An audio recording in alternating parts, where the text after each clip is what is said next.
बहुत बहुत स्वागत है। तुम देख रहे हो एबीपी ਸਾਂਝਾ ਤੇ ਸਾਂਝ ਸਿਹਤ ਦੇ ਵਿੱਚ ਜ਼ਿਕਰ ਹੋ ਰਿਹਾ ਹੈ ਸਿਹਤ ਦੇ ਨਾਲ ਜੁੜੇ तमाम ਮਸਲਿਆਂ ਦੇ ਉੱਤੇ ਕਿ ਪੰਜਾਬ ਦੇ ਉਹਨਾਂ ਲੋਕਾਂ ਨੂੰ ਕਿਵੇਂ ਸਿਹਤਯਾਬ ਰੱਖਣਾ ਹੈ, ਕਿਵੇਂ ਤੰਦਰੁਸਤ ਰੱਖਣਾ ਹੈ ਤੇ ਸਾਂਝ ਸਿਹਤ ਦਾ ਸਫ਼ਰ ਅੱਗੇ ਵਧਾਉਂਦੇ ਆ। ਤੇ ਮੈਂ ਹੁਣ ਮੰਚ ਦੇ ਉੱਤੇ ਸੱਦਾ ਦਵਾਂਗਾ ਮੇਰੇ ਸਹਿਯੋਗੀ ਚਰਨਜੀਤ ਕੌਰ ਨੂੰ ਜੋ ਇਸ ਸਫ਼ਰ ਨੂੰ ਅੱਗੇ ਵਧਾਉਣਗੇ ਤੇ ਇਹਨਾਂ ਦੇ ਨਾਲ ਹੋਣਗੇ Acharya Manish ji, founder and director SIIMMS Jeena Sikho life care.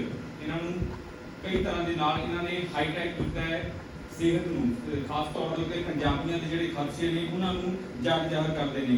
इस दे नाल ही मैं मंच के उत्ते सदा दवांगा Sameer Bhati, director star imaging and path lab. इन्हां दा जिक्र भी बेहद खास है क्योंकि हाईटैक तरीके दे नाल बीमारी का लभना ते उस नूं इलाज तक पहुंचाना ये बेहद खास हो जाता है, खास तौर पर जो सेहत के मुद्दों का जिक्र करते हैं।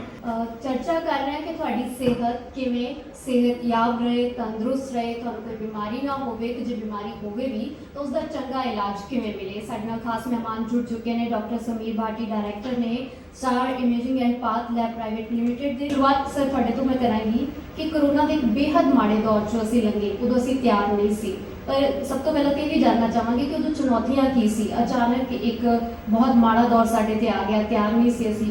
उदों किहड़ियां चुनौतियां सी, अपने स्टाफ नूं भी सुरक्षित रखना सी, टेस्ट भी करन जाने सी ते हुण असीं किवें तैयार हो गए। वैसे तो माड़ा दौर आए ना, पर जेकर आए तो तुसीं किवें तैयारी कीती है, किवें स्केल अप कीता है?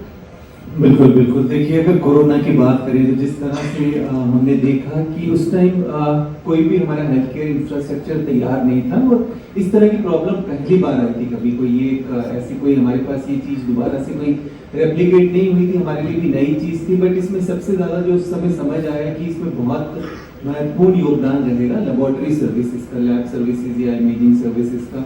तो क्योंकि सबसे इसमें इम्पोर्टेंट रोल था टेस्टिंग का, प्रिवेंशन की अगर हम बात करें और बीमारी की रोकथाम की बात करें, पर उसके लिए हम उस तरह से इक्विप तो थे पर उस तरह से प्रिपेयर नहीं थे कि रजिस्ट्रेशन से लेके फिर इसके बाद एक्सेप्टेंस नहीं था। स्टाफ के अंदर भी एक एंजाइटी और फियर था कि शुरू में तो किसी को भी एक्सेप्टेंस नहीं था। इवन हम डॉक्टर्स की भी बात करें, सबकी बात करें तो एक बार तो चैलेंज आया था। बट धीरे धीरे जिस तरह से लीडरशिप टीम ने शुरुआत की कि अगर उन्होंने उसको हेड किया चीज़ों को, तो धीरे धीरे चीज़ें होती रही। और उसके बाद फिर अभी अगर फिलहाल की बात करें, करंट अगर वर्तमान समय की, तो इस तरह से अभी हम फुली इक्विप्ड है। अगर टेस्टिंग की बात करें तो पैन इंडिया हमारे पास इस तरह की सर्विसेज अवेलेबल है।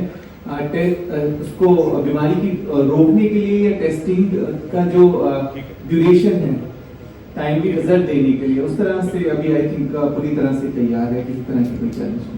ਤੁਸੀਂ ਜ਼ਿਕਰ ਕੀਤਾ ਕਿ ਸਟਾਫ ਜਿਹੜਾ ਉਹ ਤਿਆਰ ਨਹੀਂ ਸੀ ਉਸ ਵੇਲੇ, ਤੇ ਹੁਣ ਤੁਸੀਂ ਕੀ ਤਿਆਰੀ ਕੀਤੀ ਹੈ ਵੀ ਸਟਾਫ ਵੀ ਤਿਆਰ ਰਹੇ ਤੇ ਸਟਾਫ ਦੀ ਕਮੀ ਵੀ ਨਾ ਆਏ? ਕਿਉਂਕਿ ਉਹ ਵੀ ਬਿਮਾਰੀ ਉਹ ਜਦੋਂ ਫੈਲ ਰਹੀ ਸੀ ਤਾਂ ਉਹ ਵੀ ਪੀੜਤ ਹੋਏ ਹੋਣਗੇ ਕੋਰੋਨਾ ਦੇ ਸੰਕਰਮਣ ਕਰਕੇ, ਤੇ ਉਦੋਂ ਜਿਹੜੀਆਂ ਦਿੱਕਤਾਂ ਆਈਆਂ ਸੀ ਹੁਣ ਨਾ ਇਸ ਲਈ ਕੀ ਤਿਆਰੀ ਹੈ कि ਆਪਾਂ ਤਿਆਰ रहिए?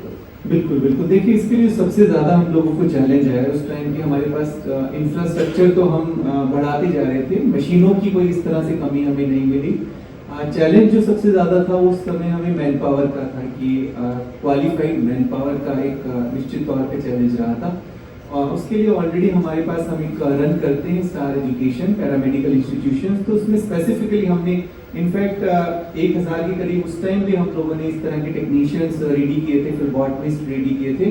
बट वो भी ट्रेनिंग अभी हम कंसिस्टेंसी से रख रहे हैं क्योंकि उसमें एक तो वो वाले लोग थे जो स्पेसिफिकली लेबोरेटरी बेसिक की, जिनको सैम्पलिंग लेनी आए और टेस्टिंग में वो असिस्टेंस कर सके, और इसके अलावा और भी जो बेसिक चीज़ें जैसे ऑक्सीजन कॉन्सेंट्रेटर को ऑपरेट करना और सब घर पे इस तरह की सर्विसेज प्रोवाइड करना, तो वो हम लोगों ने काफ़ी इस तरह के तैयार किए थे पर्टिकुलरली हमारी पैरामेडिकल इंस्टीट्यूशन के अंदर। उसको हम कंसिस्टेंट रख रहे हैं अभी कि फर्दर भी अगर इस तरह की चीज़ों की ज़रूरत पड़े तो हम उनको इस्तेमाल कर सके। तो आप ये कह सकते हैं कि मल्टीटास्किंग हेल्थ केयर वर्कर जो अगर इस तरह का कभी कोई पैंडेमिक या इस तरह की कोई सिचुएशन आती है तो उसके लिए भी तैयार हैं, और अल्टीमेटली उनको अदर भी फिर दूसरी हेल्थ केयर सर्विसेज में भी वो डॉक्टर्स को और नर्सिंग स्टाफ को असिस्ट करने के लिए तैयार है।